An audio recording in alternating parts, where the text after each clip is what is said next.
የጸሎት አገልግሎትን በኢትዮጵያ ውስጥ በማቀጣጠል ያገለገሉ ያሉ አባት ናቸው። በዚህ ዓመት 2 ጊዜ ስልጠና እንዲሰጡን ጋብዘናቸው ከጊዜ እጥረት የተነሳ አልቻሉም። እንግዲህ ወደፊት እንደሚሰጡን ቃል ገብተውልኛል።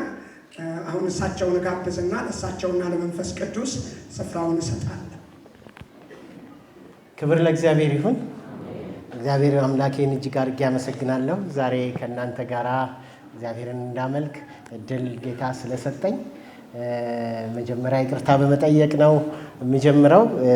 2 ጊዜ ስልጠና ፕሮግራም ራሴ ይዤ ግን በሌሎች አገር አቀፍ ፕሮግራሞች ስለተያዝኩኝ 2 ጊዜ ተሰርዟል። አሁንም መምጣት የቻልኩት እንደዚሁ እዚህ አካባቢ ላይ አገራዊ የሆነ ስራ ስለነበረን ባለፈው ሳምንት ዱራሜ ነበርኩ።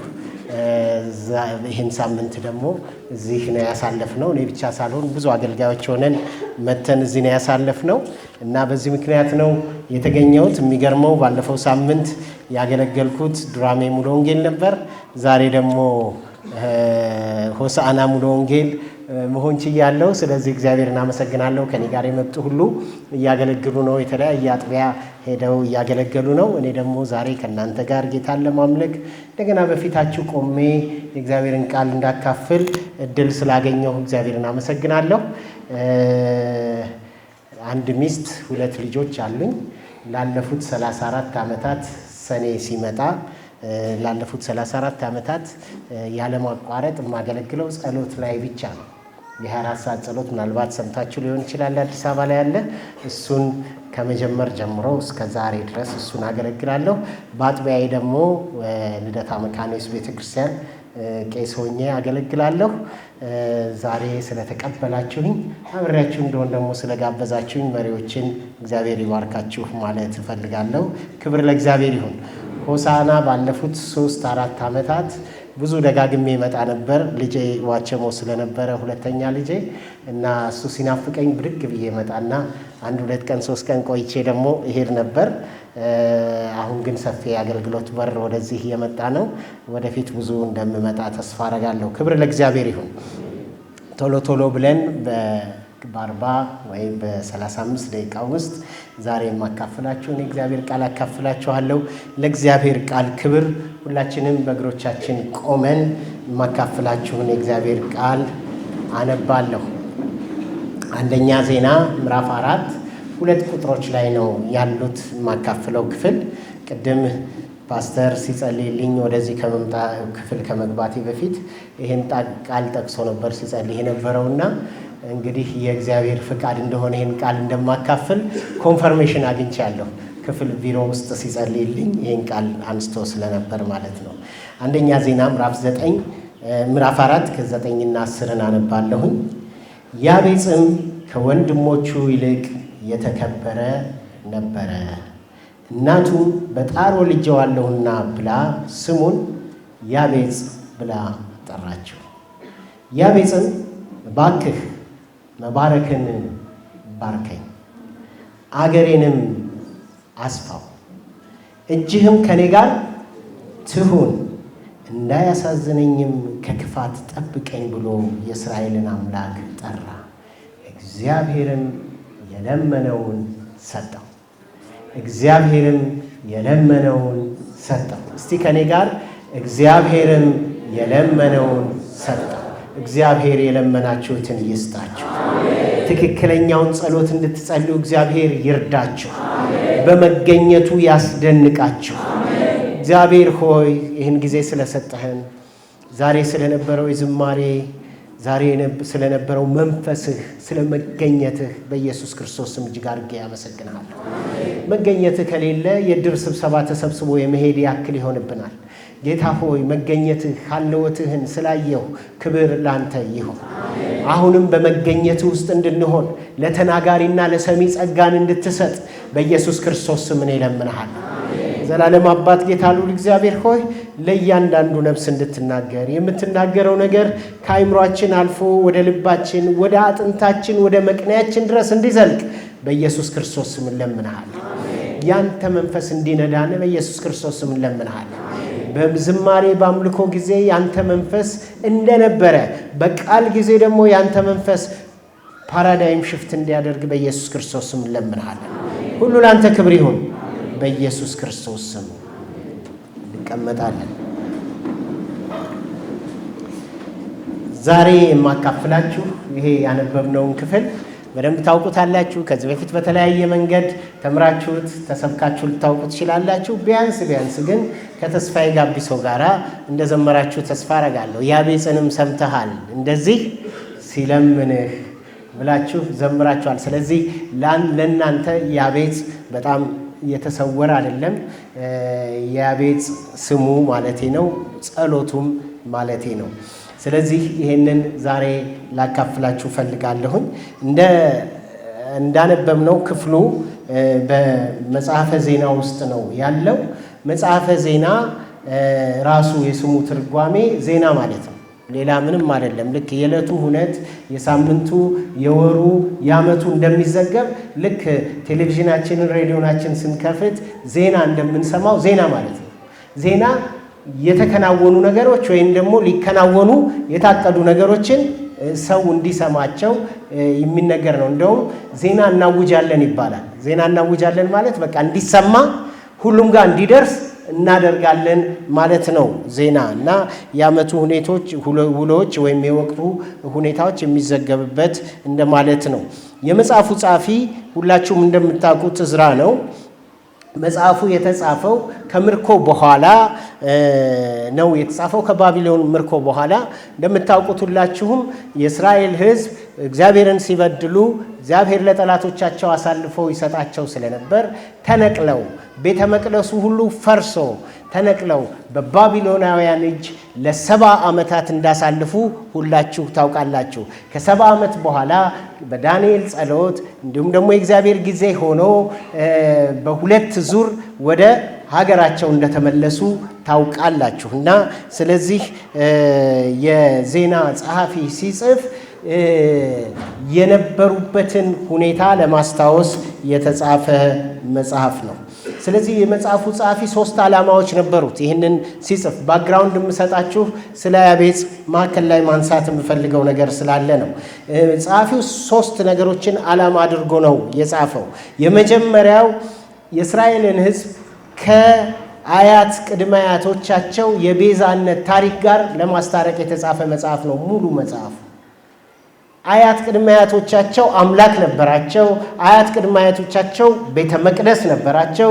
አያት ቅድመ አያቶቻቸው የሚመሩበት ሕግ ትእዛዛት ነበራቸው።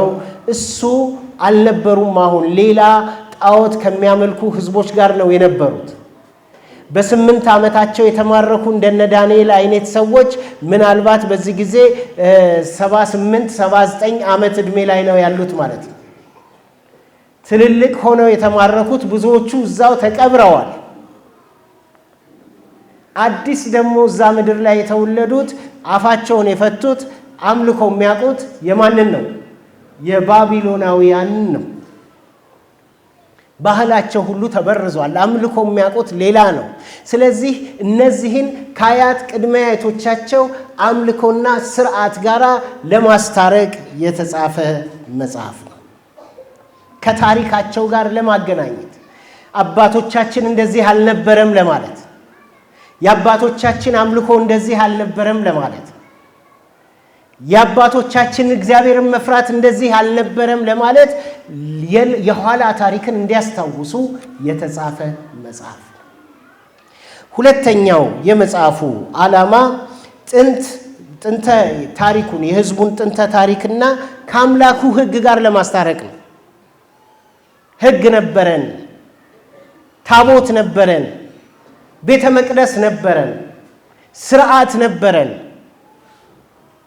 ስንተላለፍ አምጥተን በእግዚአብሔር ፊት መስዋዕት የምናደርገው መስዋዕት ነበረን። ካህናቶች ነበሩን፣ ነቢያቶች ነበሩን፣ ሌዋውያን ነበሩ የሚለውን ለማስተዋወቅ የተጻፈ መጽሐፍ ነው። ሶስተኛው እና ትልቁ የመጽሐፉ ሐሳብ ደግሞ በሕዝቡ ውስጥ ያለውን ጥያቄ ለመመለስ የተጻፈ መጽሐፍ ነው። ምንድነው ሕዝቡ ውስጥ ያለው ጥያቄ? አሁንም እግዚአብሔር ይወደናል ወይ የሚል ጥያቄ ሕዝቡ ውስጥ አለ። ለምን? መጀመሪያ ከእግዚአብሔር ጋር ተጣልተው ለጠላቶች ታልፈው ምን ሆነዋል? ተሰጥተዋል። ስለዚህ አሁን ይወደናል ወይ? ይሄ በሕዝቡ ውስጥ ያለ ጥያቄ ነው።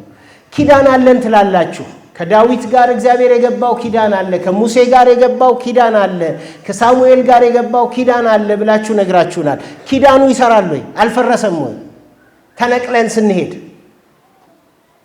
በሌላ ሀገር ስንኖር፣ አንዳንዶቹ እንደውም በሌላ ሀገር ተወልደን ስናድግ እስከ ጎልማሳነት ስንደርስ ወደ ሽምግልና እስክንጠጋ ድረስ ስንደርስ፣ ምክንያቱም በመጀመሪያ ምርኮ ዓመት የተማረከ ሰው ቢያንስ 80 ዓመት ሆኖታል ማለት ነው።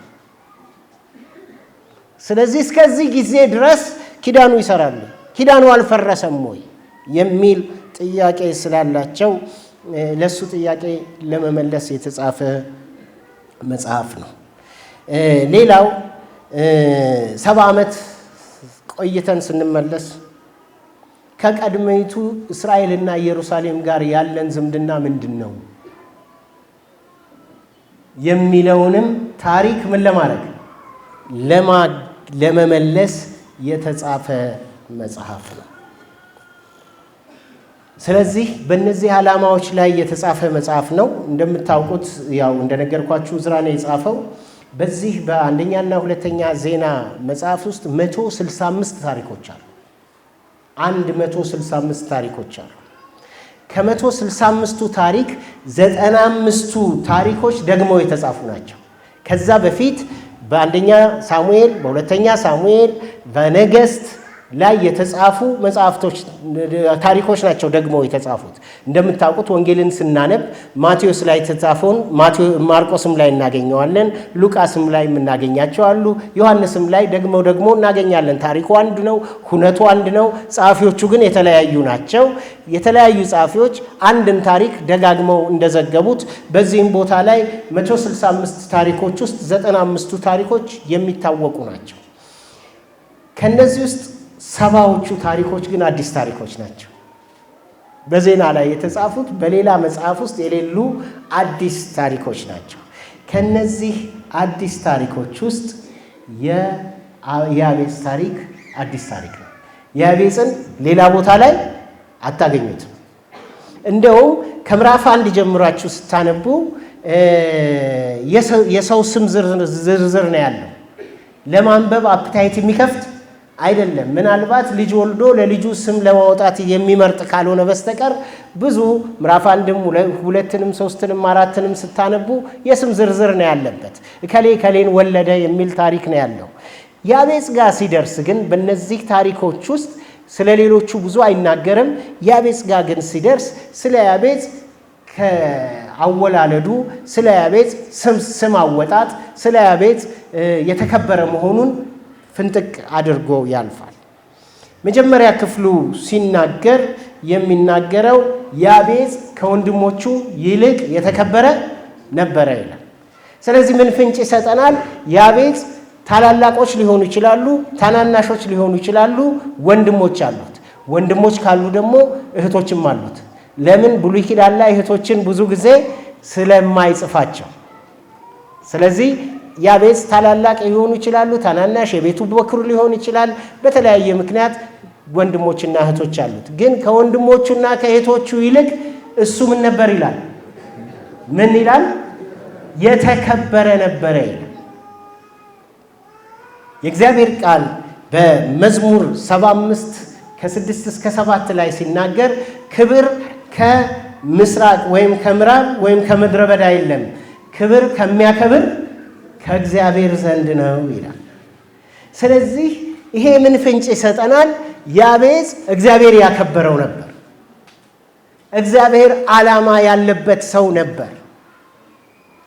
በህብረተሰቡ መካከል ሲመላለስ ሰዎች ድንግጥ ብለው የሚቀመጡለት ሰው ነበር። ለምሳሌ በባህላችን ትልልቅ አባቶች፣ የአገር ሽማግሌዎች ብቅ ሲሉ ምንም እንኳን ባንሰራ፣ ምንም ጥፋት እንኳን ባናጠፋ ድንግጥ እንላለን።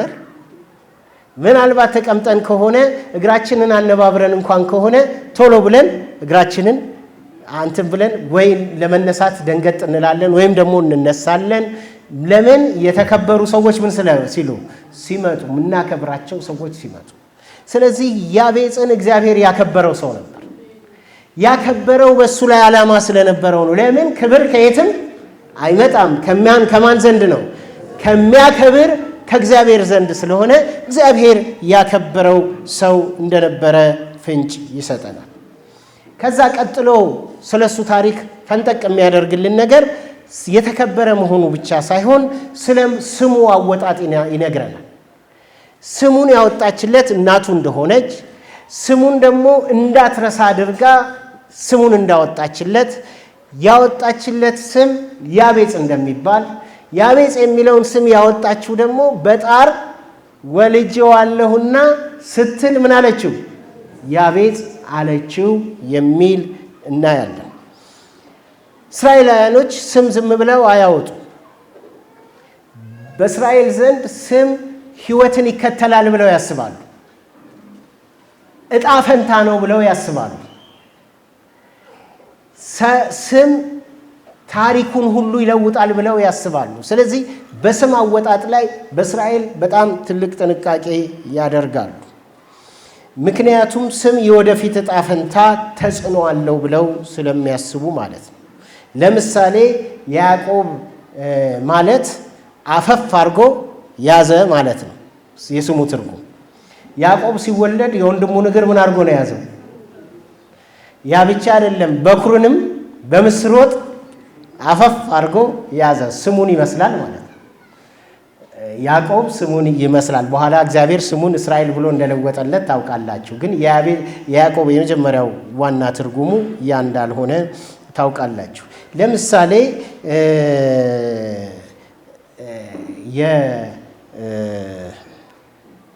የሩት እና ባለቤቷ ለሁለት ወንድ ልጆቻቸው ስም አውጥተውላቸዋል በስደት ከመሄዳቸው በፊት። ስማቸው ኬሌዮንና ሜልሆን ይባላሉ። የስማቸው ትርጉም ደካማና ሐዘንተኛ ማለት ነው። ደካማና ሐዘንተኛ ብለው ስም ያወጡላቸውን ልጆች ይዘው በረሃብ ምክንያት ተሰደዱ። ደካማና ሐዘንተኞቹ ወደ ሀገራቸው ተመለሱ፣ እዛው ቀሩ። ከሚስቶቻቸው ነው ሩት አብራ ምን የሆነችው? ኑኃሚን ነች ይህን ስም ያወጣችው፣ ሩት ሳትሆን ኑኃሚን።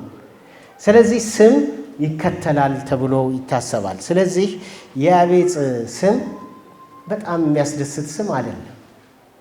የስሙ ትርጉም ስቃይ፣ ህመም ማለት ነው። ምንም እናቶች ቢቸገሩ በምጥ ጊዜ በጣም በከባድ ሁኔታ ቢያልፉ እንኳን ልጁ ሲወለድ ግን ከምጣቸው ስለሚያርፉ ስም ለማውጣት እንደውም ምጣቸውን እንዳልነበረ የሚረሱት ገና ልጁ ተወልዶ ማልቀስ ሲጀምር ምጣቸውን ምን ያደርጉታል? ይረሱታል። ለምን ግን የያቤጽ እናት መርሳት አልፈለገችም? ምናልባት 9ኛ ወሯ ገብቶ የመጨረሻ ሳምንት ላይ ምጥ ከብዶባት ይሆን? ብዙ ሰዎች በዚህ ያልፋሉ። ይሄ ደግሞ እንደሚያልፉ የታወቀ ነው። እኔ አንዳንድ ጊዜ ሳስብ ያ ብቻ ላይሆን ይችላል ብዬ አስባለሁ። ምናልባት የያቤጽ እናት ስሙ ላይ ማህተም አርጋበት ምጧን እንዳትረሳ የፈለገችበት ምክንያት አንዳንድ እናቶች ገና ከጸነሱበት ጊዜ ጀምሮ እስከሚወልዱበት ጊዜ ድረስ ጤና ያጣሉ። እውነት ውሸት? አንዳንድ እናቶች 9 ወር ያረግዛሉ፣ ማለት 9 ወር ይታመማሉ። 9 ወሩ ውስጥ ብዙ ነገር ቻሌንጅ ገጥሟት ሊሆን ይችላል ብዬ አስባለሁ። እንዲሁ ሳስብ የመጀመሪያው ቻሌንጅ ከባል ቤተሰብ ሊሆን ይችላል። ልጃችን ጠቆረ፣ ከሳ፣ እሷ ባማጠች ቁጥር፣ እሷ በተሰቃየች ቁጥር የኛም ልጅ እየተሰቃየ ያድራል የሚል የባል ቤተሰብ ይሄ የኮረኮማት ቆይታ ሊሆን ይችላል ብዬ አስባለሁ። ምክንያቱም ሁሉም ለልጁ አይደለም የሚያስበው እና የእሷ ተሸክማ የምታምጠው ወይም የምትሰቃየው ብቻ ሳትሆን ልጃችንም ተሰቃየ፣ ከሳ፣ ጠቆረ፣ እንቅልፍ የለውም እሷ ሌሊት ባቃሰተች ቁጥር የሚል ነገር ሰምታ ግን እሷ ለተሸከመችው እሷ ላመማት የሰው ነገር የበለጠ ቁስል እየሆነባት ሰንብታ ሊሆን ይችላል ብዬ አስባለሁ። ያ ብቻ አይደለም። ጎረቤቶች ደግሞ አንዳንድ አዛውንቶች የሆነ ነገር ሲናገሩ ሰምታ ሊሆን ይችላል። ይሄስ እንደው የከፋ ምጥ እንትን ነው የጸነሰችው፣ ምን ነው እንደው በሆዷ ውሃ ሆኖ በቀረ ብለው ሲናገሩ ንግግር እኮ ይቀራል አይምሮ ላይ። እሱ ነገር ከፍቷት ሊሆን ይችላል። ምናልባት ደግሞ አቻ ጓደኞቿ አብረዋት ያደጉ ሙዜ የሆኗት ውሃ አብረው እየቀዱ ያደጉ እየተጫወቱ ያደጉ ጓደኞቿ ደግሞ ሌላ ነገር ብለዋት ሊሆን ይችላል። ለምን ትሰቃያለሽ? ለምን አታስወጪውም? እከሌ እኮ ይችል እንደዚህ አይነት ነገር ያውቃል ወይ? አሁን እንደ ሜሪ ስቶፕ አይነት ጽንስ የሚያቋርጡ ድርጅቶች በድርጅት ደረጃ የዛን ጊዜ ይኖራሉ ብዬ አላስብም። ግለሰቦች ግን አይጠፉም። መድኃኒት ቅጠል በጥሰው ምናምን የሚያስጨነግፉ ለምን አታስወጭም? ለምን ትሰቃያለሽ ብለዋት ሊሆን ይችላል። ግን እሷ እነዚህን ሁሉ ችላ ጥርሷን ነክሳ 9 ወር አርግዛ ወለደችው። ባለራዕይ ወለደች። ዓላማ ያለው ሰው ወለደች። ምናልባት እሷ የተጨነቀችው ያቤጽ ዓላማ ያለው ሰው ስለሆነ ወደዚህ ምድር እንዳይመጣ ከእናቱ ሆድ ጀምሮ ሊያጨናግፈው ብዙ ነገር አልፋ ሊሆን ይችላል። ገና ወደዚህ ምድር ሳይመጣ ጀምሮ ሊያጨናግፈው ጠላት አልሞበት ሊሆን ይችላል ብዬ አስባለሁ። ግን ያም ሆነ ይህ ከወለደችው በኋላ ግን ስቃይ፣ ህመም ብላ ስም አወጣችለት። ለሱ ከባድ ነው የሚሆነው። በትምህርት ቤት፣ በሰፈር፣ በሚንቀሳቀስበት ቦታ ሁሉ ሰው የሚጠይቀው ስም ማን ነው? ያቤጽ። ደንገጥ ይላል ገና ሰው ስሙን ሲሰማ። ምን ማለት ነው? ያቤጽ እኮ ስቃይ ማለት ነው። ያቤጽ እኮ ህመም ማለት ነው። እንዴት እንደዚህ አይነት ስም አወጡልህ ቤተሰቦች ብሎ የሚጎተጉተው አይጠፋም። አንዳንድ ጊዜ ኦድ የሆነ ስም ስናገኝ ወዲያው ነው አይደል የምንጠይቀው? ያልተለመደ ስም ስናገኝ ለምን እንደዚህ አሉህ ብለን መጠይቃችን አይቀርም። በእንደዚህ አይነት ሁኔታ ውስጥም ያደገ ይመስለኛል። እግዚአብሔር ረድቶት ግን ከስሙ በላይ የኖረ ተጽዕኖ ፈጣሪ ነው። እግዚአብሔር ከስማችሁ በላይ እንድትኖሩ ይርዳችሁ። ስማችሁ ተጽዕኖ አያምጣባችሁ። ተጽዕኖ የፈጠረ ሰው ነው፣ የተከበረ ሰው ነው ብሎ ክፍሉ ስለሚለን ተጽዕኖ የፈጠረ ምንም እንኳን ስሙ የማያምር ቢሆን ተግባሩ ያማረ እግዚአብሔር ታሪካችሁን፣ ስማችሁን ይቀይርላችሁ እና በጣም በዚህ አይነት ሁኔታ ያለፈ ሰው እንደሆነ እንመለከታለን ማለት ነው። አሁን ወደ ጸሎቱ ልምጣና ቶሎ ብዬ ተናግሬ ጸሎቱን ነግራችኋለሁ። ያቤጽ ቅድም እንዳነበብነው 4 ጸሎት ጸልየዋል። 4ቱም ጸሎት ደግሞ ተመልሶለታል። እግዚአብሔር ስለ ጸለይን ሳይሆን የሚመልስልን ትክክለኛውን ጸሎት ስለ ጸለይን ነው የሚመልስልን። ስለዚህ ያቤጽ የጸለየው ጸሎት ምንድነው ማለት ነው? ትክክለኛ የእግዚአብሔር ፍቃድ ያለበት የእግዚአብሔርን ልብ ያረካ ጸሎት ነው የጸለየው ማለት ነው። እግዚአብሔር ግንጥ ብንለምነው ይሰጠናል እንዴ? አይመልስልንም። እግዚአብሔር አባት ስለሆነ ያቤጽ ጸሎት የተመለሰው ዓላማ ያለው ትውልድን የሚነካ ጸሎት ስለሆነ ነው ብዬ አስባለሁ። ያቤጽ የመጀመሪያው ጸሎቱ ያቤጽም እባክህ መባረክን ባርከኝ። እስቲ በሉት፣ እባክህ መባረክን ባርከኝ፣ እባክህ መባረክን ባርከኝ። በሂብሩ ባርከኝ ማለት እኔና እናንተ እንደምንተረጉመው አይደለም።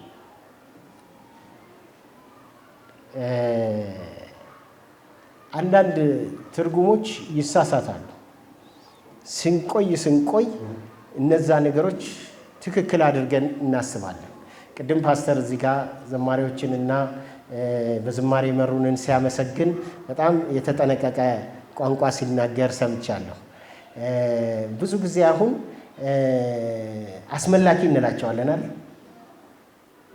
ለምሳሌ አሁን ዛሬ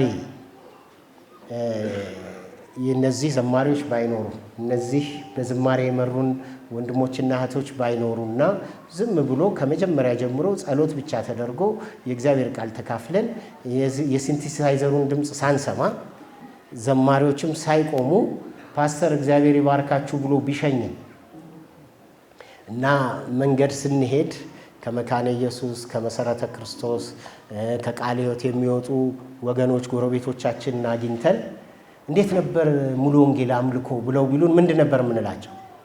ዛሬ እኛ ቤተ ክርስቲያን ምን አልነበረም? አምልኮ አልነበረም። ለምንድን ነው አምልኮ አልነበረም የምንለው? ለምደነው ነው። አምልኮ ማለት የሆኑ ሲንቲሳይዘር የሆነ ወርሺፕ። አምልኮ ላይፍ ስታይል ነው። አምልኮ ይሄ ብቻ አይደለም። አምልኮ አይደለም ባይባልም ይሄ ብቻ አምልኮ ለጌታ መኖር ነው። አምልኮ መጸለይ ነው። አምልኮ በጽድቅ መነገድ ነው። አምልኮ ስራን በትክክል መስራት ነው። አምልኮ ፍትህ መስጠት ነው። አምልኮ የተቸገሩትን ምን ማድረግ ነው? መርዳት ነው። ግን ብዙ ጊዜ ስንሰማው አምልኮ የሚባለው ለእኛ የትኛው ብቻ ነው? መዝሙር ነው። አንዳንድ ጊዜ ቃላቶች ብዙ ነገሮቻችንን ምን ያደርጋሉ? ይለውጡብናል። ልክ እንደዚሁ በረከት ማለት እኛ የምናውቀው ነገሮች በቁጥር ሲጨምሩ፣ ደሳሳ ጎጆ ውስጥ ይኖር የነበረ ቪላ ውስጥ ሲገባ፣ በእግሩ ሄድ የነበረ ወደ ሞተር ከዛ ወደ መኪና ሲያድግ እከሌን እግዚአብሔር ምን አደረገው? ባረከው እንላለን። በረከት ግን ትርጉሙ እሱ አይደለም። እግዚአብሔር በዚህ መንገድ አይባርክም ማለት ግን አይደለም። ለምሳሌ እፍኝ ዱቄት ብዙ ዓመት መብላት ወይም ረሃቡ እስኪያልቅ ድረስ መብላት ምንድን ነው? በረከት ነው። 40 ዓመት ጫማ አለማለቅና ልብስ አለመቀደድ ምንድን ነው? በረከት ነው። አንዳንድ ጊዜ ትርጉማችን የተዛባ ስለሆነ ከ100 ብርና ከ10 ብር የእግዚአብሔር ስጦታ የሚመስለው የትኛው ነው? 10 ብር ግን እግዚአብሔር ከፈቀደ 10 ዓመት ሊያኖር ይችላል አይችልም? ከደቡብ አፍሪካና ከሆሳዕና እግዚአብሔር ያለው የሚመስለው የት ነው?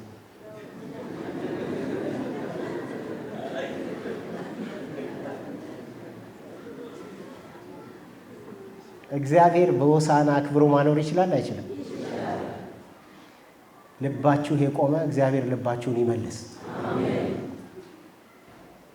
ለምን እኛ ከምናቀው ቋንቋ ከምናቀው ነገር ነው ብዙ ትርጉምን የምንሰጠው። በረከት ማለት ግን ትክክለኛ ትርጉሙ የእግዚአብሔር ዕለት ዕለት መገኘት ማለት ነው። እግዚአብሔር እከሌን ባረከው ስንል ሀለወቱ ከሱ ጋር አለ ማለታችን። ያዕቆብ ቸግሮት ነው እንዴ ካልባረከኝ አለቀህም ያለው? ሀለወቱን ነው የፈለገው። እግዚአብሔር ለሀለወቱ እንድትጸልዩ እግዚአብሔር ይርዳችሁ። ሀለወቱ ያለበት ቦታ ሁሉ ነገር አለ። ስለዚህ ያዕቆብ ባለ 2 ክፍል ሰራዊት ሆኖ እግዚአብሔርን ታገለው አይደል? ምን ካላረከኝ ካልባረከኝ አለቀ። በረከት የማመገኘት ነው። አሁን እኔ እዚህ እናንተ ፊት ቆሜ እጄ ቢያድግና መሬት ቢነካ እግዚአብሔርን በሆሳዕና ቄስ ሳሙኤልን በሆሳዕና ሙሉ ወንጌል እግዚአብሔር ባረከው እጁን አሳደገለት የሚል አለ። እንደውም እየሮጣችሁ ትወጣላችኋል። ወጣ ገባ እድገት የምን ምልክት ስላልሆነ? የበረከት ምልክት ስላልሆነ። በረከት የማመገኘት ነው። ያቤጽ የለመነው የማንን መገኘት ነው? ጸሎታችን በእግዚአብሔር መገኘት የተቃኘ ይሁን። ይሄንን ትልቅ ጸሎት ስለጸለየ ነው እግዚአብሔር ጸሎቱን ምን አደረገለት? መለሰለት። ጸሎታችን ይቃኝ። አሜን። ጸሎታችን ይቃኝ። ጌታችን ኢየሱስ ክርስቶስ ያስተማረን ጸሎት ፈቃድህ በሰማይ እንደሆነች እንዲሁም በምድር ትሁን። የእግዚአብሔር ፈቃድ በሰማይ እንደሆነች በምድር ትሁን ማለት እግዚአብሔር ያንተን መኖሪያ ሆሳዕና አድርጎት ከሆነ አሜን ይሁን። የሚያምነው እኔ በወጣትነቴ ነው ጌታን ያገኘሁት። በ18 ዓመቴ አሁን 62 ዓመቴ ነው እና ወደ 40 ምናምን ዓመት በጌታ ቤት ውስጥ ቆይቻለሁ። በወጣትነቴ የምጸልየው 10 ዓመት የጸለይኩበት ጸሎት ነበር። 10 ዓመት ያለመቋረጥ የጸለይኩት ጸሎት ጌታ ሆይ እግሬን ከዚች ምድር ንቀለው የሚል ጸሎት ነው። ለምንድነው? ለወጣት በደርግ ጊዜ ምቹ ስላልነበር። ሌላም ብዙ ታሪክ አለ። እኔ በኢህአፓ ውስጥ አባል ነበርኩ። በዛ ምክንያት ታስሬ እስር ቤት ነው ጌታን ያገኘሁት። ቤተሰቦቼ በሙሉ በዚህ እናቴ ሳትቀር ዓመት ከ8 ወር ደርግ ጽሕፈት ቤት ታስራለች እና በጣም ብዙ መከራ ውስጥ ያለፍኩ ሰው ነኝና ስለዚህ ኢትዮጵያ ውስጥ መኖር አልፈልግም። ሌላም ምክንያቶች ጭምር ግን ደግሞ መውጣት አልችልም። እኔ ተወልጄ ያደግኩት አዲስ አበባ ነው። ስለዚህ የዛን ጊዜ መውጣት የሚቻለው በሁለት መንገድ ነው፣ በቦሌ ወይም በባሌ። በቦሌ ለመውጣት ፓስፖርት ማግኘት አልችልም። በባሌ ለመውጣት ደግሞ ልቢቷ አይለችም። ግን ጌታ ሆይ ካላወጣኸኝ ብዬ ጸልያለሁ እና ኢህአዴግ ገባ። 10 ዓመቱ ሳይሞላ ኢህአዴግ ገባ። ደርግ ጊዜ ጀምሮ ነው የምጸለየው። ኢህአዴግ መጀመሪያው እስከ 87 ዓመተ ምህረት ጸሎቴን አላቋረጥኩም። ግን ኢህአዴግ ሲገባ አንድ ጥሩ እድል መጣ። ምንድነው የመጣው እድል? የመዘዋወር መብት በሽግግር መንግስቱ ስለተፈቀደ ፓስፖርት ከዛ በፊት ማንም እጅ መግባት አይችልም። በደርግ ጊዜ ፓስፖርት እንዳሁን እንደ ቀበሌ መታወቂያ ሄዳችሁ አታወጡትም። 4 መስሪያ ቤት አልፋችሁ ነው። መጀመሪያ ኮሚሳሪያት የሚባል መስሪያ ነው። መጀመሪያ ቀበሌ አዮማ ተሳትፋችኋል ወይ? ስሙኒ አዋጣችኋል ወይ? እሱ አለ። ጸረ አብዮተኛ አልነበራችሁም ወይ? እኔ ደግሞ ጸረ አብዮተኛ ነበርኩ ማለት ነው። ስለዚህ ፓስፖርት ማውጣት አልችልም። ሁለተኛውን ቦታ መድረስ አልችልም። የቀበሌ ብታልፉ ከፍተኛም ይባላል። እንዳሁኑ ወረዳ ወይ አውራጃ እንደማለት ነው። እዛ ደግሞ ምስክርነቱ እውነት መሆኑ መረጋገጥ አለበት። ያቺ ስሙኒዋም መዋጣቷን በየወሩ መረጋገጥ አለበት። እሱን ካለፋችሁ ኮሚሳሪያት የሚባል መስሪያ ቤት አለ። ኮሚሳሪያት ደግሞ እድሜው ለውትድርና ደርሶ ብሔራዊ ውትድርና ተሳትፏል ወይ ወይስ ተደብቆ ነው ዱቄት ዕቃ ውስጥ ምናምን እየተደበቀ ያመለጠው? ስለዚህ አልችልም ማለት ነው። ፓስፖርት ማውጣት አልችልም። ግን እድል መጣና ማንም የመዘዋወር መብት ተፈቀደና ፓስፖርት አወጣ። 3 ቀንና ሌሊት ተሰልፌ ማለት ነው። ሰው ሁሉ ፓስፖርት ማውጣት ይቻላል ብሎ ፓስፖርት ሲይዝ ድሮ ኤምባሲ ፓስፖርት ይዛችሁ ከሄዳችሁ አሜሪካ ኤምባሲ ሂዱ፣ የፈለጋችሁት ኤምባሲ ቪዛ ይሰጣችኋል። ለምን? እንድትወጣ ተፈቅዷል ማለት ነው። ውዱ ፓስፖርት ነው። ውዱ ፓስፖርት ስለሆነ ኤምባሲ ቪዛ ለመስጠት አይሰስትም። አሁን ግን ሁሉ ሰው ባለ ፓስፖርት ሲሆን ኤምባሲዎች በራቸውን ገርበብ አደረጉት። በቀጭኑ ካልሆነ መግባት አይቻልም። ግን እንደዛም ሆኖ የተለያየ ኤምባሲ ቪዛ ሞከርኩኝና የትምህርት ቪዛ አገኘሁ። 87 ዓመተ ምህረት ወደ ታህሳስ አካባቢ ቪዛ አገኘሁ። ትምህርት የሚጀመረው ሰኔ ላይ ስለሆነ ሰኔ ነው መሄድ የሚችለው። ቀድሜ ግን ቪዛውን አገኘሁ። አሁን ጸሎት የተመለሰ አልተመለሰም? እና ማመስገን ጀመርኩ። ጌታ ሆይ አመሰግንሃለሁ፣ የረጅም ጊዜ ጸሎቴን ምን ስላደረግ ስለመለስክልኝ አመሰግንሃለሁ እያልኩ አመሰግናለሁ። አንዳንድ ጊዜ ደግሞ እናንተ ብቻ ሳትሆኑ የምትጸልዩት መንፈስ ቅዱስም ይጸልያል አይደል? መንፈስ ቅዱስ ሲጸልይ ደግሞ የትዳር ወራትህ ነው፣ ስለ ሚስት ጸልይ ይለኛል።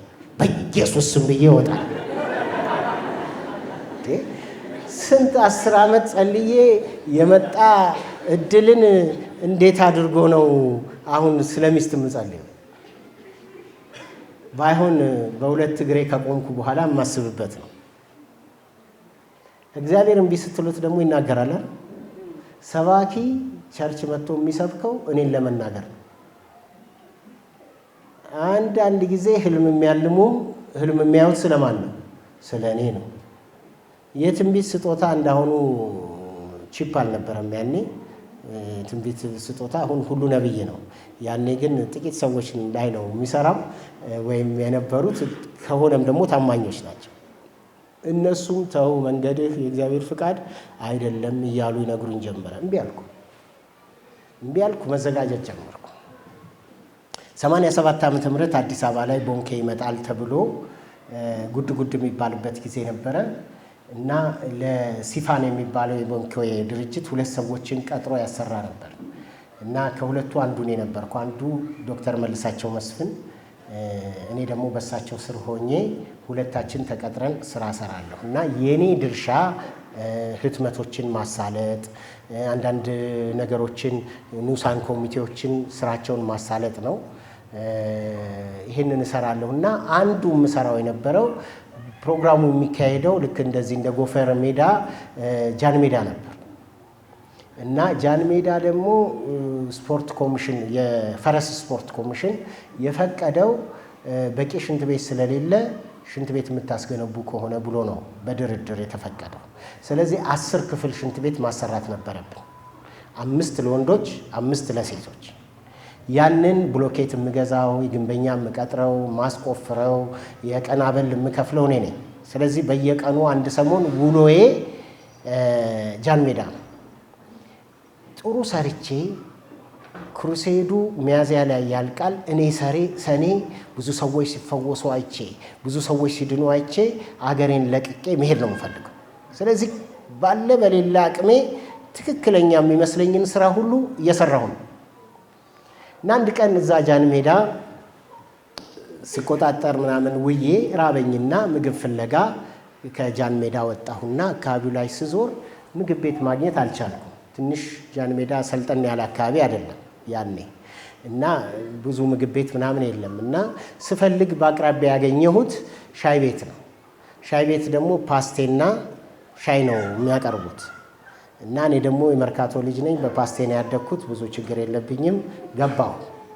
ገባው ፓስቴና ሻይ አዘዝኩኝና ቁጭ ብዬ የበላሁ እያለ ሻይ ቤት ውስጥ ጫት የሚቅሙ ልጆች አይጠፉም፣ ወጣቶች እዛም ጋር በግሩፕ ጫት የሚቅሙ አሉ እና አንዱ ከጫት የሚቅሙ መካከል ከጉንጭ ውስጥ ጫት እንደሞላ መጣና አጠገቤ ተቀመጠና ሻይ ጋብዘኝ አለኝ። የጫት ማወራረጃ ሻይ አልጋብዝም አልኩት። ከዛ ዝም ብሎ ቁጭ አለ። እኔ ዝም ብዬ ሻይን እየጠጣሁ ነው። ትንሽ ቆየና ውጭ ሀገር ልትሄድ አስበሃል አለ።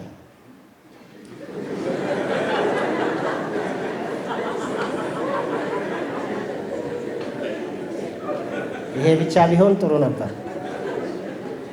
ባትሄድ ግን ይሻልሃል፣ ህይወትህ መናኛ ይሆናል አለ። የገረማችሁ በጫት ቃሚ በኩል እግዚአብሔር እንዴት ይናገራል ብላችሁ ነው አይደል? የበላም አህያ ተናግራለች አይደል እንዴ? ነብዩን ከእብደቱ ለመመለስ። ስለዚህ ይሄ እንደውም በአርአያ ሥላሴ የተፈጠረ ሰው ነው። እኔ ነኝ ያበድኩት እንጂ። በጣም ደነገጥኩ። በተለይ ባትሄድ ይሻልሃል ህይወትህ መናኛ ይሆናል ያለው አባባል በጣም ከበደኝ። አማርኛ በአማራ ቤተሰብ ነው ተወልጄ ያደግኩት። አያቴ አማርኛ በደንብ አስጠንታኛለች። መናኛ ለምንም የማይጠቅም እንደሆነ አውቃለሁ። በቃ እንግዲህ ልተወው ብዬ አይደለም የተውኩት። ድሮስ እኔ እንዲያልፍልኝ መች ትፈልጋለህ? ከእኛ ቤተሰብ ጋር እኮ አንተ ጸበኛ ነህ። እዚቹ ተቆራምደን እንድንኖር ነው እንጂ የምትፈልገው ወጥቼ እንዲያልፍልኝ መች ትፈልጋለህ ብዬ አኩርፌም ቢሆን ተውኩት።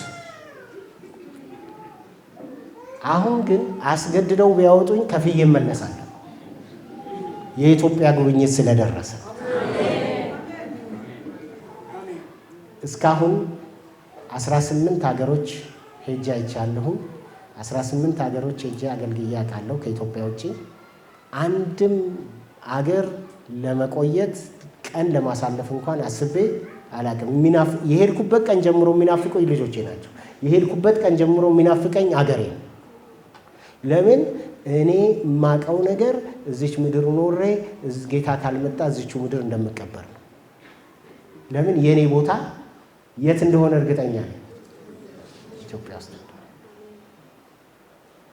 የኔ የበረከት ቦታ የት እንደሆነ አውቃለሁ። እግዚአብሔር በበረከት ቦታችሁ ላይ አረጋግቶ ያስቀምጣችሁ። ልባችሁ የቆመ ሰዎች የእግዚአብሔር ፍቃድ በእናንተ ላይ ይሁን። በእግራችሁ ሄዳችሁ ወይም አስከሬናችሁ ከደቡብ አፍሪካ እንደሚመጣው እንዳይመጣ እግዚአብሔር እግራችሁን ይሰብስብላችሁ። ቀጥሎ የጸለየው ጸሎት እዚህ ላይ አንድ ነገር ሊጨምርና ወደሚቀጥለው ሄዳለሁ። የእግዚአብሔር በረከት ባለጠጋ ታደርጋለች፣ ሐዘንም ከእርሷ ጋር አይጨምርም ይላል ምሳሌ 10:22 ላይ። እውነተኛ በረከት ሐዘን የለባትም። የእግዚአብሔር በረከት ደግሞ ብልጽግና አለባት። የበለጸጉ ሰዎች ሁሉ በትክክል አምጥተውት ከሆነ ሐዘን አይጨምርባቸውም። የአንዳንዶች በረከት ግን ሐዘን ሆኗል አይደል? እውነት ውሸት? እዚሁ ሆሳዕና የመደብ ልዩነት እየተፈጠረ አይደለም? ደቡብ አፍሪካ ልጆቻቸውን በላኩና ባላኩ ቤተሰቦች መካከል ልዩነት የለም?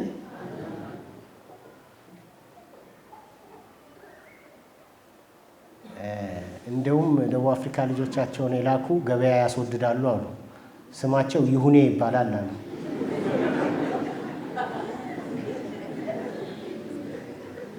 ይሁን አምጣው ነው፣ ይሁን እከፍላለሁ ነው። እግዚአብሔር ልባቸውን ይመልስ። ለምን የእግዚአብሔር በረከት ታካፍላለች እንጂ በአንዱ ላይ የበላይ እንድንሆን አታደርገንም። ከሆንም ደግሞ ራሱ የመጣው ገንዘብ በጽድቅ ነው ወይ የመጣው? አንዳንዶች እኮ ሲጋራና ሀሽሽ እየነገዱ ነው ብር የሚልኩላቸው። የትም ፍጪው ዱቄቱን አምጪው አይሰራም በእግዚአብሔር ቤት። አንድ ቀን ዋጋ ያስከፍላል አያስከፍልም? ለምን? ይሄ ክፍል የሚናገረው የእግዚአብሔር በረከት ባለጸጋ ሐዘን ከእርሷ ጋር አይጨምርም። ሐዘን ካለበት ሌሎች በሽታ፣ አንዳንድ ሰዎች በጣም ብዙ ነገር ውስጥ አሉ። ያ ቤትን ጸሎት እንድንጸልይ እግዚአብሔር ይርዳል። ወደ ቤቴ እግዚአብሔር የሌለበት ነገር አይምጣ። ወደ ትዳሬ እግዚአብሔር የሌለበት ነገር አይምጣ። በጽድቅ ያልተሰራ ገንዘብ ቤቴ አይግባ። በሌላው ላይ እንቁልልጭ የምልበት በረከት የእግዚአብሔር በረከት አይደለም። በሌላው ላይ ቀና እንድል የሚያደርገኝ በረከት የእግዚአብሔር በረከት አይደለም። ይሄን ስል እየከፋችሁ የምትሰሙኝ ልትኖሩ እንደሚችሉ አስባለሁ። ግን እውነትን ተነጋገሩ ነው አይደል ተብሎ የተጻፈው። እውነትን እናገራለሁ። ምናልባት ሌላ ጊዜ እድል ልከለከል ይችል ይሆናል። ደግሞ ሙሉ ወንጌል እንደማትከለክሉኝ አስባለሁ። ሁለተኛው አገሬን አስፋው። ይሄ ሰውዬ የመንደር ሰው አይደለም፣ ጎጠኛ አይደለም፣ ጎሰኛ አይደለም። ስለምን የሚያስብ ሰው ነው? ስለ ሀገር የሚያስብ ሰው። ሀገሬን ምን አድርገው? ሀገሬን አስፋው ውስጥ እኮ ሀገሬን ሰላም አድርገዋል፣ የሀገሬን ኢኮኖሚ ባርከዋል፣ የሀገሬን እርሻ ባርከዋል፣ የሀገሬ መሬት ውስጥ ያለውን ማዕድን አውጣልኝ ማለት አለ። ብዙ ነገር አለ። እግዚአብሔር ሀገራችንን ያስፋልን። እየረገጥነው የምንሄደው ወርቅ ይውጣና የምንቆምበት ወይም ህንፃ የሰራንበት መሬት ስር ያለውን ነዳጅ እግዚአብሔር ያውጣና ለሌሎች የምንተርፍ ያድርገን። ወደ ውጪ ለጉብኝት የምንሄድ ቫኬሽን ይችላል አይችልም? እዚህ ቱሪስቶች ቫኬሽን ይመጣሉ አይደል? ምናልባት እዚህ ከተማ ላይመጡ ይችላሉ። ኢትዮጵያ ውስጥ ግን ብዙ ቱሪስቶች ይመጣሉ። እኛንም እግዚአብሔር ባርኮን የምንፈልገውን ሀገር ሁሉ ደቡብ አፍሪካን ጨምሮ ዓለምን የምንዞርበት በረከት እግዚአብሔር ይስጠን። ሀገራችንን እግዚአብሔር ያስፋልን። ስለ ሀገራችን ካልጸለይን ሀገራችን ለእኛ አትጠቅመን።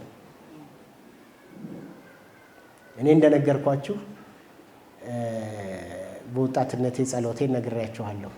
በወጣትነቴ ከኔ ጋር የነበረ ልጆች የምናስበው የነበረው በዛን ጊዜ አንድ ዩኒቨርሲቲና 3 ኮሌጆች ናቸው ኢትዮጵያ ውስጥ ያሉት።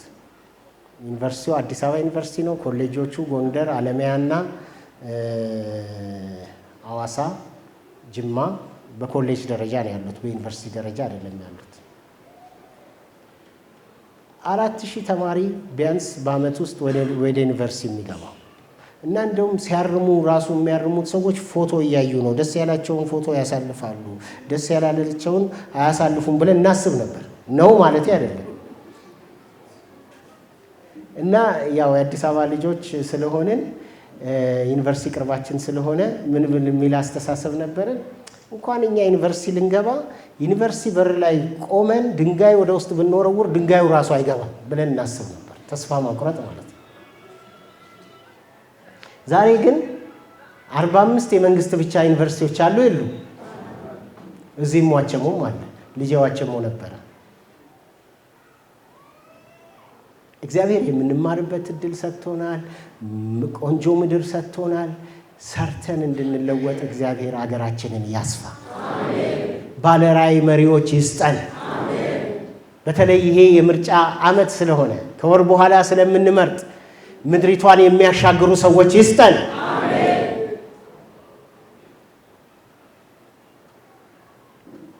ሙስናን የሚያሳድጉ ሳይሆን ምኗን የሚያሳድጉ ምድሪቷን የሚያሳድጉ ሰዎችን እግዚአብሔር ይስጠን። የሰው አገር እየናፈቀን ከምንኖር የሰው አገር ሄደን ልጆቻችንን ይዘን ቫኬሽን ሄደን ጎብኝተን ዋኝተን ተራራ ወጥተን እንመጣለን እንጂ ከዚህ በኋላ እግዚአብሔር ታሪካችንን ይቀይር። የሰው አገር እየተመኘን የምንኖርበትን ዘመን እግዚአብሔር ይቀይረው። ስለዚህ አገራዊ አጀንዳ ያለው ሰው ነበር። ቤተ ክርስቲያን አገራዊ አጀንዳ ሊኖራት ይገባል። ምእመናን አገራዊ አጀንዳ ሊኖራቸው ይገባል። የሀገራዊ አጀንዳ ማለት የፖለቲካ ድርጅት ውስጥ ገብተው አባል ይሁኑ ማለት አይደለም። የሀገርን ታሪክ ግን በጸሎት መቀየር ይቻላል አይቻልም? ይቻላል። ጆን ሙለር የሚባል በስኮትላንድ የሚኖር ሰው ነበረ። ይሄ ሰው አንድ ጸሎት ነበር። ይሄ ሰው በመጀመሪያ ስራው ዝቅተኛ ስራ ነው። የድንጋይ ከሰል አምራች ነው። ዝቅተኛ ስራ፣ የዕለት እንጀራውን ብቻ የሚያገኝበት ስራ የሚሰራ ነው። ጸሎቱ ግን ዝቅተኛ አይደለም። ጸሎቱ ግን ስኮትላንድን ስጠኝ ወይ ግደለኝ እያለ ይጸልያል። ስኮትላንድን ስጠኝ ወይ ግደለኝ። እንዲያበጽ እግዚአብሔር ጸሎቱን ሰማ። ስኮትላንድን አሳልፎ ሰጠው። ለዛ ምድር ሪቫይቫል እግዚአብሔር ተጠቀመበት። የእንግሊዝ ንግስት በጆን ሙለር ፊት ከምቆም በፈረንሳይ ሰራዊት ፊት ራቁቴን ብቆም ይቀለኛል ትል ነበር። የሚያስፈራ ሰው ሆነ። ምድር የሚያንቀጠቅጥ ሰው ሆነ። እግዚአብሔር በጸሎታችን የሆሳናን ታሪክ ይቀይራል። ደግሞም እየተቀየረ ነው። እውነት ውሸት? እኔ እንኳን ሳቅ እዚህ ሸንቆላ ምናምን እመጣ ነበር ወርልድ ቪዥን እና አንድ ህንፃ ያልነበረባት ምድር አሁን ጫካ ሆኗል አይደል? ግን አባቶች ምን ብለው እንደጸለዩ ታውቃላችሁ? ጥንት ምንም ባልነበራቸው ጊዜ ምናልባት እዚህ አካባቢ አንድ ያለ ከተማ ስሙን ስለማላቅ ነው። እሷን እንደ ሆሳና አርጋት፣ ሆሳናን እንደ አዲስ አበባ አርጋት፣ አዲስ አበባን እንደ አሜሪካ አርጋት ብለው ይጸልዩ ነበር የእናንተ አባቶች። ልጆቻችን ፓይለቶች አርጋቸው፣ ዶክተሮች አርጋቸው፣ ባለመኪና አርጋቸው እያሉ አባቶቻችሁ ይጸልዩ ነበር። ሆኗል አልሆነም? እኔ ቢያንስ በቅርብ የማውቃቸው በቅርብ አብረን እየሰራን ያለን 4 ፕሮፌሰሮች አውቃለሁ። ከነዚህ 4ቱ ፕሮፌሰሮች አንዱ በዓለም ላይ 16 የአጥንት ስፔሻሊስቶች አሉ። ከ16ቱ 13ኛው ፕሮፌሰር ብሩክ ላምቢሶን። ፕሮፌሰር አክሊሉ አዛዥ በጥቁር አንበሳ ሆስፒታል ትልቁ ፕሮፌሰር። ፕሮፌሰር አክሊሉ ዳሌሎ አሁን የትምህርት ካሪኩለምን ከነደፉ 6 ፕሮፌሰሮች አሁን የትምህርት ስርዓቱን አዲሱን ካሪኩለም ከነደፉ 6 ፕሮፌሰሮች አንዱ ፕሮፌሰር አክሊሉ ዳሌሎ ናቸው። የዚህ አካባቢ ተወላጅ ናቸው። የሚገርማችሁ ቄስ በሊና ኤርባስ ኢትዮጵያ እንደሚኖራት ተንብየዋል። ኢትዮጵያ ኤርባስ ገዝታለች አይደል? የኢትዮጵያን ኤርባስ የመጀመሪያው አብራሪ ኢትዮጵያ ውስጥ የመጣውን አዲሱን ኤርባስ የእናንተ አካባቢ ተወላጅ ነው። የአባቶች ጸሎት ተመልሷል አልተመለሰም? እናንተ ብትጸልዩ ደግሞ ታሪክ ይቀየራል። ደቡብ አፍሪካ እየናፈቃችሁ ከምትጸልዩ እግዚአብሔር ሀገራችሁን ይቀይር። ጸሎት እግዚአብሔር ምን ያደርጋል? ይመልሳል፣ ይሰማል። ያቤጽ አገሬን ምን አድርገው? አስፋው፣ አገሬን አስፋው ብሎ ጸለየ። እግዚአብሔር አገራችሁን ይስጣችሁ። እግዚአብሔር የአገራችሁን ማዕድን ያውጣላችሁ።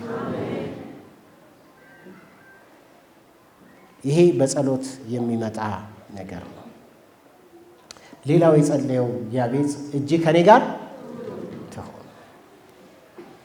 የትኛው ክንውኔ ደግሞ ስኬቴ እግዚአብሔር አረገው እንጂ የኔ ማንነት አይታይበት።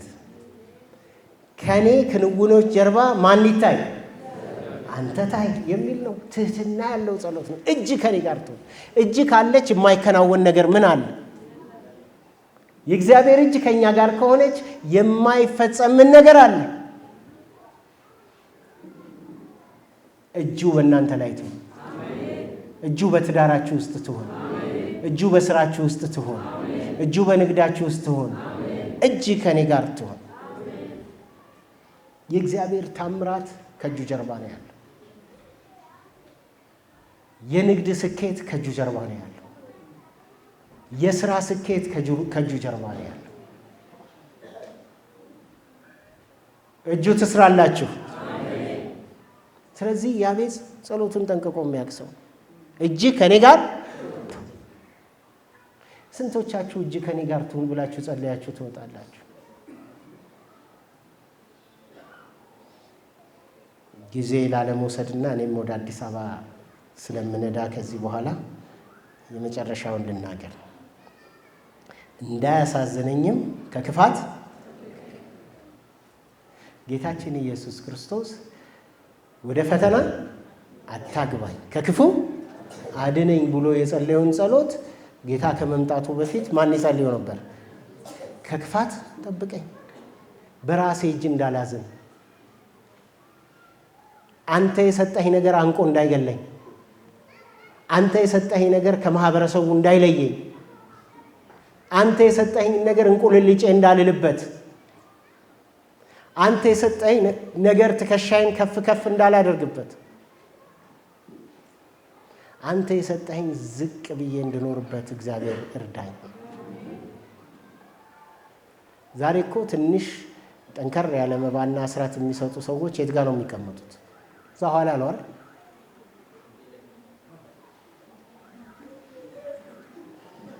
መስጠት መጥፎ ነው እያላልኩ፣ ግን ቀኝ የሚሰጠውን ግራህ አሁን ግን የምናስጨበጭብበት ሆኗል አይደል? ከሌሄን ያክል ሰጠ።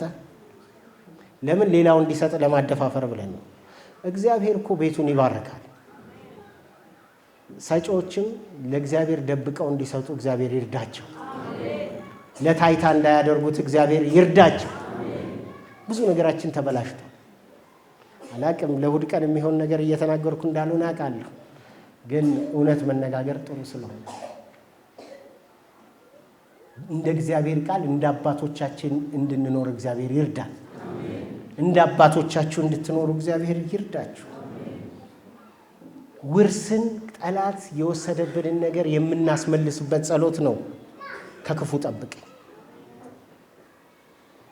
ከክፉ ሐሳብ፣ ከክፉ ምኞት። በአዲሱ መደበኛ ትርጉም ከጉዳት ጠብቀኝ እንዳለው ስታትስቲክስ ወደዚህ ወደ ደቡብ ኢትዮጵያ በሳምንት እስከ 15 አስከሬን በኤርፖርት በኩል ይመጣል። በአመት ከ700 እስከ 800 ሰው ትቀብራላችሁ። እንደውም ኤርፖርት የሚባለውን ልንገራችሁ። እነዚህ የደቡብ ሰዎች አያልቁም እንዴ? ማለት በየቀኑ የሚመጣውን አስከሬን ስለሚያዩ ማለት ነው። አያልቅም እንዴ እነሱ አስከሬን? እግዚአብሔርን ታሪክ ይቀይረው። ያውም ደግሞ እኮ እርስ በርስ ተጋድሎ መሆኑ ነው አንዳንዱ የሚያሳዝነው፣ ልብ የሚሰብር። እግዚአብሔር በምድራችን ከጉዳት ይጠብቀን፣ ከሐዘን ይጠብቀን፣ ከለቅሶ ይጠብቀን። አሜን። ስለዚህ ጸሎታችን ሚዛን የጠበቀ እንዲሆን እግዚአብሔር ይርዳል። የመጨረሻው እግዚአብሔርም የለመነው ለምኑ ይሰጣችኋል፣ አንኳኩ። የሚለምን ሁሉ ምን ያደርጋል?